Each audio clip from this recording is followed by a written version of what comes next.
Os esportes hoje movimentam fortunas, lotam arenas e conquistam milhões de telespectadores. Mas quando as telas se apagam e os campeões são coroados, fica uma pergunta: o que realmente muda no cenário dos jogos eletrônicos? Em 2024, a Arábia Saudita organizou a eSports World Cup, o maior torneio da história da modalidade, com premiação recorde e alcance global. Por trás dos holofotes, porém, há uma realidade complexa. Um país usando os esportes como ferramenta geopolítica, um mercado que ainda vive altos e baixos e uma prática que muitos ainda nem consideram esporte.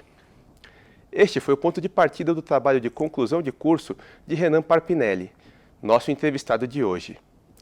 Eu sou Vitor Kenzo e o MAC Entrevista está começando. Olá Renan, tudo bem? Para começar, o que te motivou a escolher a Esports World Cup como tema central do seu TCC? Oi Vitor, é um prazer estar aqui, muito obrigado pelo convite. Eu sou apaixonado por videogames, eu jogo desde pequeno, eu gosto muito. E no TCC a gente tem que escolher alguma coisa com um gancho bom, com grande relevância jornalística. Então eu comecei a pensar o que teria a ver para fazer um TCC, o que teria um gancho, uma relevância ao ponto de ser um tema de TCC. Então eu vi nesse tema uma oportunidade de ser o meu assunto escolhido. Perfeito, Renan. Então, quais foram as suas maiores inspirações para produzir um podcast? Por que você escolheu usar o podcast, não como documentário, como vídeo? Por que podcast? O que te inspirou a transformar isso num podcast? Quem foram as suas inspirações? É muito bom no jornalismo aqui que a gente tem essa oportunidade de escolher vários formatos diferentes. E no podcast, eu acredito que para você ouvir e tudo mais, você pode fazer outras atividades, você pode estar fazendo outras coisas. E ele, assim como qualquer outro formato, tem também sua complexidade. Tem a edição de som, tem toda a ambientação, você coloca as sonoras, os trechos de entrevistas, tem muita liberdade para editar também. Então esse foi um dos motivos. E o outro é que eu gosto pessoalmente de ouvir podcast. Eu escuto um que eu gosto bastante que chama Grinding Cast, que é sobre jogos de RPG. E quando eu vi que eu estava ouvindo assim um episódio atrás do outro, eu pensei, por que não fazer o meu tema de videogame e por que não fazer um podcast? Então foi meio por esses motivos. Perfeito. Você falou que como qualquer outro tipo de modelo, cada um tem sua dificuldade. Eu queria saber quais foram os maiores desafios na produção do seu podcast, e não só relacionado à parte técnica da coisa, mas também na parte jornalística também. Quais foram os maiores desafios que você encontrou fazendo o seu podcast? Então, acho que um desafio natural do jornalista é a criação das perguntas. Eu acho que a gente tem que fazer perguntas que sejam boas, e isso significa, não podem ser perguntas muito óbvias, né? Tem que pesquisar ali o entrevistado antes e tal, e também não pode ser uma pergunta muito nada a ver. Então eu acho um pouco difícil às vezes achar esse equilíbrio, e como eu entrevistei várias fontes diferentes, em posições diferentes e tal, eu tive esse desafio de criar perguntas para cada tipo de fonte, sabe? Isso foi uma das minhas dificuldades. E também na parte da edição, encaixar todas as coisas ali, é bem complicado também. Uhum. E como é que você lidou com questões éticas e geopolíticas envolvendo a Arábia Saudita, sem perder, claro, a linha de raciocínio do videogame? Como é que você conseguiu lidar? Porque a gente sabe que teve um discurso geopolítico, né, um negócio de soft power. Como é que você lidou de tratar a questão do soft power com o videogame, com o esporte? Então, eu pessoalmente, se eu pudesse, eu teria feito só sobre o videogame em si, sobre o campeonato em si, mas realmente é um assunto que tá ligado, tá junto ali, não dá para separar, sabe? Então, se eu fosse falar da eSports World Cup, eu teria que falar da Arábia Saudita, das questões de lá, das polêmicas e tal. O jeito que eu tentei buscar o equilíbrio para isso foi diversificar as fontes, né? Não chamar só uma pessoa para falar a visão dela sobre aquilo. E também eu chamei uma coisa que a gente pratica meio pouco aqui, enfim, mas acho que tem as oportunidades certas, que é chamar jornalistas para entrevistar. Então eu entrevistei 2 ou 3 jornalistas de videogame. Uns 2 deles tinham feito, inclusive, matérias sobre esse campeonato, tinham entrevistado o presidente desse campeonato por lá. Então eu busquei eu busquei, assim, diversificar as fontes e entrevistar jornalistas para eles darem a opinião deles, porque eles já estavam inteirados ali sobre aquele assunto. Perfeito, Renan. Você falou muito sobre fonte também, e eu queria saber como é que você teve acesso a essas fontes privilegiadas e qual que foi o seu critério para escolher qual fonte falar. Eu sei que você também falou com um atleta dos Jogos Eletrônicos, inclusive um campeão de campeonato de Rainbow Six, se não me engano, ele foi campeão do Invitational. Como é que você conseguiu falar com ele? Como é que você conseguiu falar com suas fontes? Qual foi o critério que você escolheu? Quero falar com tal fonte, que eu acho que isso encaixa melhor no que eu planejo de TCC. Como é que foi esse processo?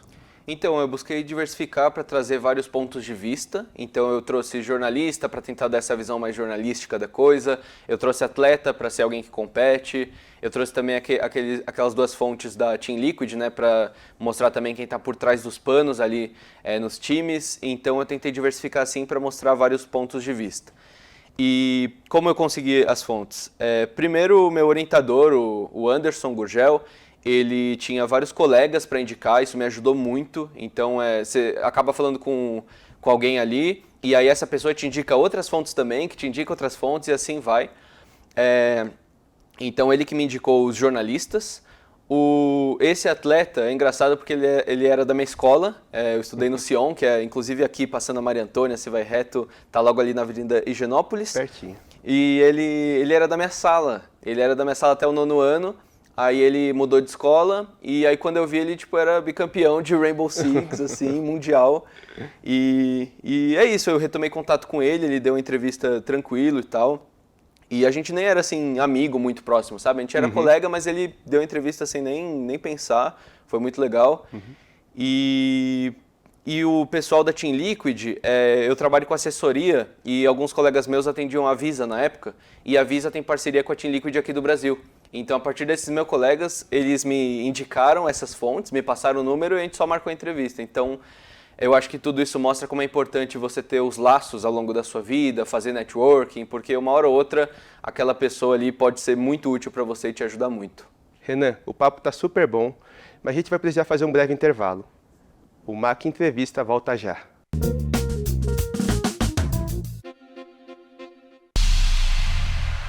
É um documentário que conta justamente as experiências. O seu documentário, Entre Linhas, a presença feminina... O documentário, Marcha, a emancipação do punk. Circo Zane, a lona que fortalece. Matheus, sempre teve influência de super-heróis. O documentário Não Me Cerca para Lembrar, a jornalista mostra trabalho de conclusão exatamente sobre esse daí. Jornalismo político em alta na TV. É um documentário que conta os bastidores do cenário. De que forma você vê os aprendizados que você teve na idealização do seu TCC? Falar sempre a verdade é uma coisa muito legal dentro do jornalismo esportivo. Como surgiu a ideia do seu TCC? Eu trabalho na área do jornalismo esportivo, então sempre tive um vínculo muito grande com esse setor e meu TCC não poderia ser diferente. Qual era o principal objetivo desse documentário sem ser pelo seu projeto de TCC? Eu queria trazer algo social, queria mostrar o que as pessoas passam na pele. Como é que foi achar suas fontes? Foi um trabalho bem, assim, jornalismo raiz. Você acha que teve alguma história que, te impactou mais? Eu amo os meus personagens, eu amo as histórias que me contaram. A parte que eu mais gosto do jornalismo é essa. Eu vou falar sobre os atletas paralímpicos. O esporte, ele pode mudar vidas e querendo ou não, mudou a vida da minha prima. Como foi que você lidou com esses desafios, assim? Um período que eu dediquei para viajar, para justamente fazer aquelas entrevistas. Como foi para você esse documentário ser em primeira pessoa? Eu sinto que essa história, para ela ser contada da forma que eu gostaria e de uma maneira completa, teria que me incluir a minha história ali. Você conseguiu voltar e mostrar para suas fontes o produto final? Eu queria saber qual foi a reação deles. Eles gostaram muito do trabalho e isso eu acho que foi um dos pontos de vitória para mim. Como foi o processo de escolha dos entrevistados? Meu ponto de partida foi o Vinícius, que é produtor de conteúdo do Altas Horas. Você acha que um dia esse gênero poderia deixar de ser marginalizado? O funk consciente, ele é um caminho determinante para o funk ele ser entendido como uma mensagem. O que mais te marcou no projeto? Eu trouxe, principalmente para os professores, para os alunos, um conhecimento que os outros não não estão dando tanto pro golfe. Teve alguma entrevista, alguma apuração, alguma coisa que te impactou de alguma forma? Primeiro que para mim, ter tido acesso a pessoas que eu sempre assisti na televisão, mesmo estando trabalhando em um canal de TV, foi algo bem impactante. Eu queria saber um pouco do seu TCC. O cenário do machismo também já tinha passado na minha cabeça antes, então eu pensei, por que não? Qual parte da construção do seu TCC foi mais marcante para você? A parte mais marcante foi a roteirização do meu TCC, na verdade. O TCC, ele implicou alguma coisa na sua relação? Minha relação com a cultura japonesa sempre vem desde a minha infância. Como que surgiu essa ideia do seu TCC sobre Interlagos? Eu entrei na faculdade pensando em trabalhar com automobilismo, pensando em seguir essa carreira aí que eu comecei desde criança. Eu diria para quem está começando o TCC, primeiramente, ame o seu tema, dê o seu melhor. Então, não faça meia boca, faça o máximo.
O MAC Entrevistas está de volta para falar sobre o assunto eSport World Cup com o nosso convidado Renan Parpinelli.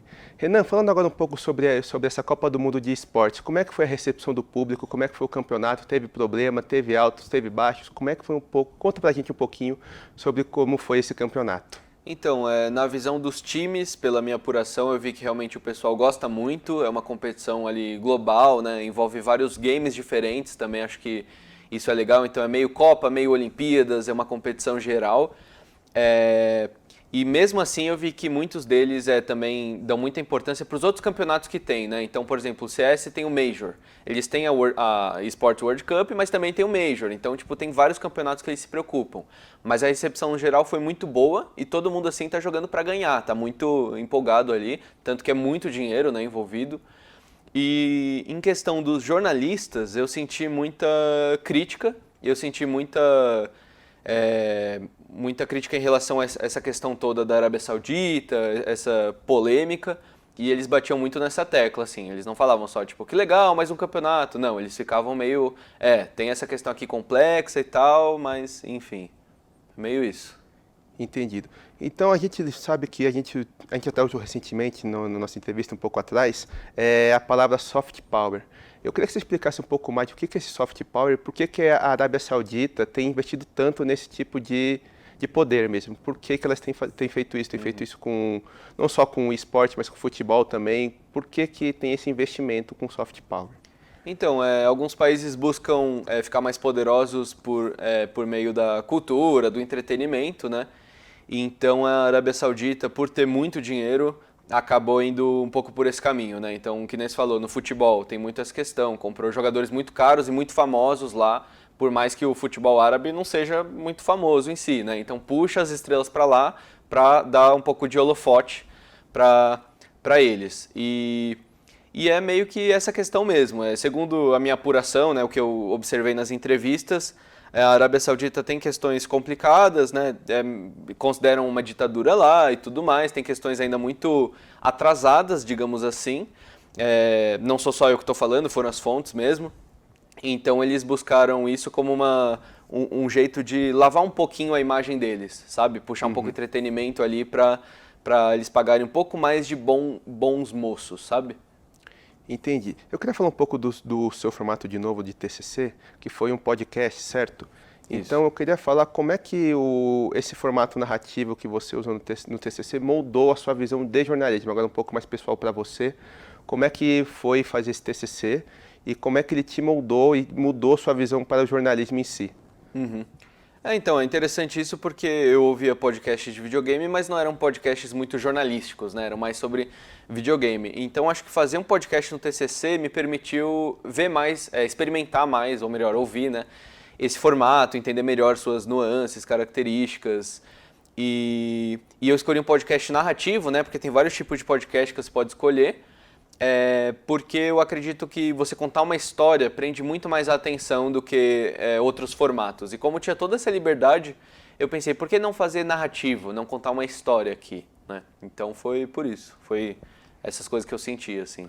Então, a gente viu que foi um podcast narrativo muito interessante, não muito longo, mas eu queria saber em relação a você com o seu projeto. Você acha que o seu projeto ele tem potencial para ir mais para frente?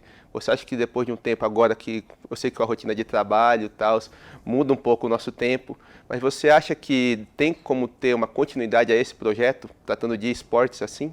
Então, quando estava fazendo, eu sem dúvida pensava nisso, eu queria muito, mas acho que é o que você falou, tem muito a questão do tempo, do trabalho, outras prioridades, e aí acabam tomando um pouco o espaço. Mas assim, eu com certeza quero ainda no jornalismo falar de videogame, seja num podcast, seja escrevendo matéria. E assim que eu busco me conectar com esse tema, eu escrevi algumas matérias voluntárias para um veículo chamado Game Blast, para eu voltar a praticar mais esse jornalismo de game, né? E também eu estou buscando uns espaços de freelance em algumas redações assim segmentadas de videogame, para justamente aprimorar um pouco mais isso, porque eu gosto muito de falar de videogame, mas será que eu sei falar jornalisticamente de videogame? É uma coisa que eu, sem dúvida, quero aprimorar muito ainda na minha vida. Perfeito, Renan, muito obrigado. E para finalizar agora, quais dicas que você dá para nós estudantes e futuros jornalistas aqui? Dica no geral? Bom, eu acho que o jornalismo não é para os tímidos. Isso é uma coisa que eu aprendi um pouco na marra, principalmente na escola eu era muito fechado, muito tímido, e o jornalismo você tem que ser um pouco mais solto. Não precisa ser extrovertido, mas não pode ser tímido. Você pode ser introvertido e tal, se virar, mas tímido, a pessoa tem que saber se abrir um pouco mais, sabe? E outra coisa que está envolvida nisso também é não ter medo de incomodar o outro. O jornalista tem que ser chato, tem que fazer pergunta que incomoda ali a pessoa, se assim for o assunto, né, e o propósito. Então a gente não pode ter esse medo de ir lá falar com a pessoa, encher o saco e tal. Tem que ser chato, faz parte. Renan, muito obrigado pela sua presença, por participar, por conversar com a gente sobre o assunto tão em alta que é o esporte.